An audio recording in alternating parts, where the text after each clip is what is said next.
இயேசு உங்களை நேசிக்கிறார். பிரியமானவர்களே, இந்த நாளில் ஆண்டவர் நம்மளோடு பேசும்படி வேதத்திலிருந்து 2 வசனத்தை கூட வாசித்து ஆண்டவர் நமக்கு கற்றுக் கொடுக்கக்கூடிய காரியத்தை பார்ப்போம்.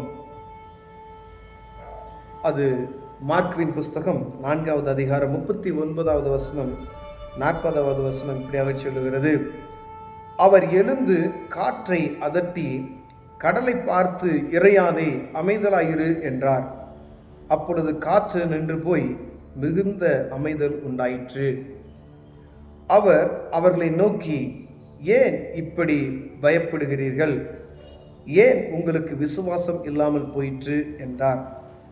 அவர்கள் மிகவும் பயந்து, இவர் யாரோ, காற்றும் கடலும் இவருக்கு கீழ்ப்படுகிறதே என்று ஒருவரோடே ஒருவர் சொல்லிக் கொண்டார்கள்.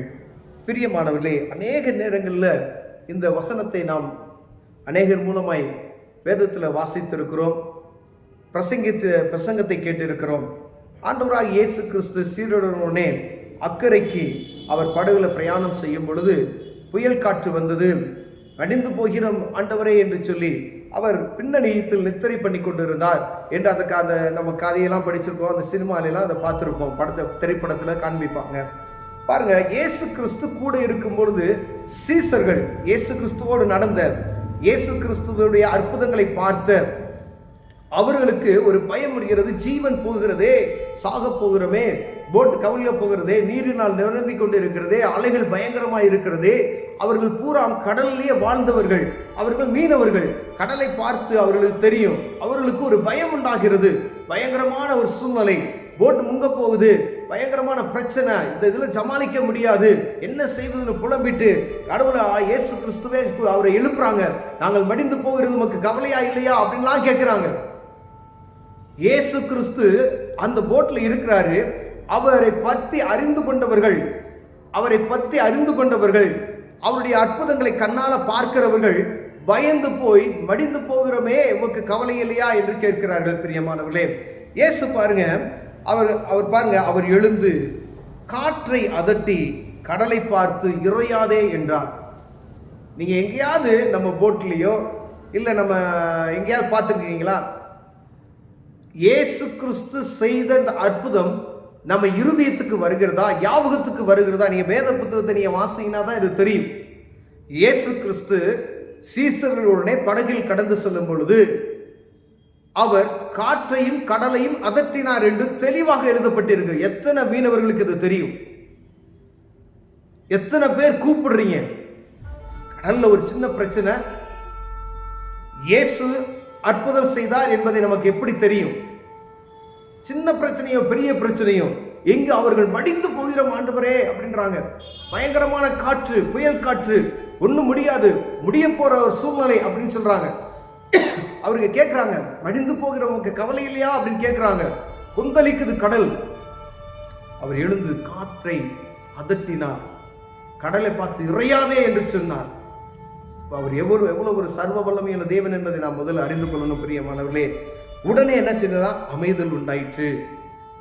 அப்பொழுது காற்று நின்று போய் மிகுந்த அமைதல் உண்டாயிற்று அப்படின்னு வேதம் சொல்லுகிறது. பிரியமானவர்களே, பாருங்க, அவர்களை நோக்கி, ஏன் இப்படி பயப்படுகிறீர்கள்? ஏன் உங்களுக்கு விசுவாசம் இல்லாமல் போயிற்று?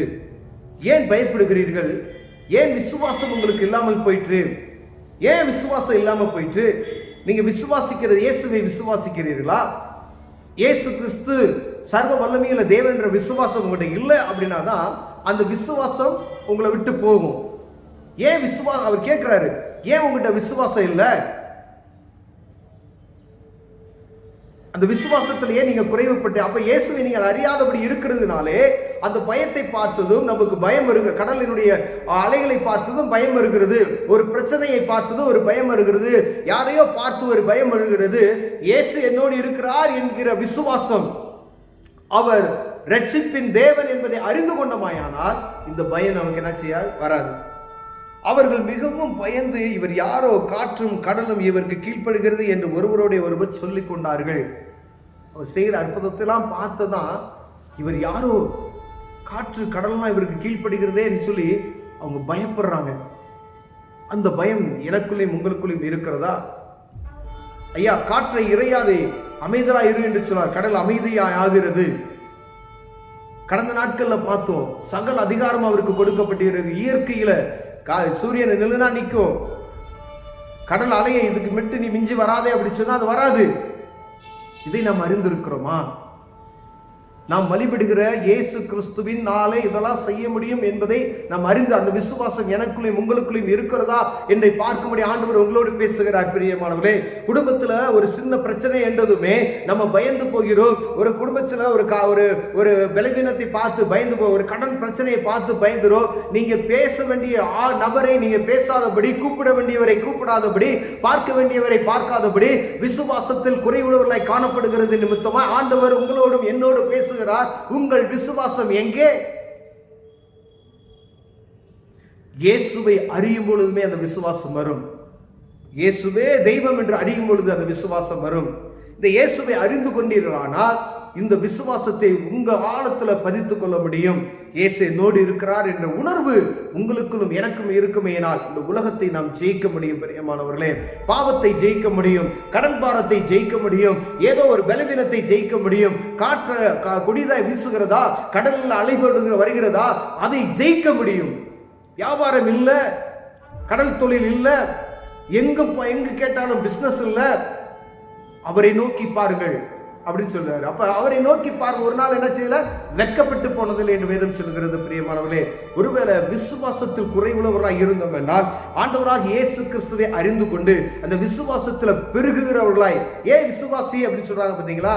இயேசுவை அறிந்து கொண்டவர்கள் விசுவாசி என்று சொல்லுகிறாங்க. அது நம்ம கேட்கறதுக்கு இவங்க விசுவாசி அப்படின்னு சொல்றாங்களே அப்படின்னு அடைய இடங்களை பாருங்க, இவங்க வேதக்காரங்க அப்படின்னு சொல்லுவாங்க. விசுவாசிகள், இயேசுவை சொந்த இரட்சகராய் ஏற்றுக்கொண்ட ஒவ்வொருவரும் விசுவாசிகள். அவரால் செய்ய முடியும், அவரால் கூடாத ஒன்றும் இல்லை. அவரே கிறிஸ்து, அவர் நம்முடைய பாவத்துக்காய் வண்டி அடிக்கப்பட்டார், நொறுக்கப்பட்டார் என்கிற இந்த காரியத்தை நாம் அறிந்து கொண்டோம், நாம் விசுவாசிகள் ஆகிறோம். அப்ப விசுவாசம் நம்ம வாழ்க்கையில குறைந்து போகாதபடிக்கு நாம் நிற்க முடியும். பிரியமானவர்களே, ஆண்டவர் கேட்கிறார், விசுவாசம் எங்க போச்சு, ஏன் பயப்படுறீங்க அப்படின்னு கேட்கிறார். ஒருவேளை விசுவாசத்துல குறைவுள்ளவர்களா இருந்தால் மீண்டும் தேவ சமூகத்தில் போய் இந்த விசுவாசத்தை உறுதியாக்கி கொள்வோம். கண்களை மூடுவோம், ஜெபம் செய்வோம். அன்பின் தகப்பனே, நாங்கள் இன்னும் விசுவாசத்தில் குறைவுள்ளவர்களாக இருக்கிறோயா? இயேசுவே சொந்த இரட்சகர், இயேசுவே மெய்யான தெய்வம் என்கிறதுல இந்த விசுவாசத்தை எங்களுக்குள் உறுதிப்படுத்துவீராக. இயேசுவின் நாமத்தில் பிதாவே, ஆமென்.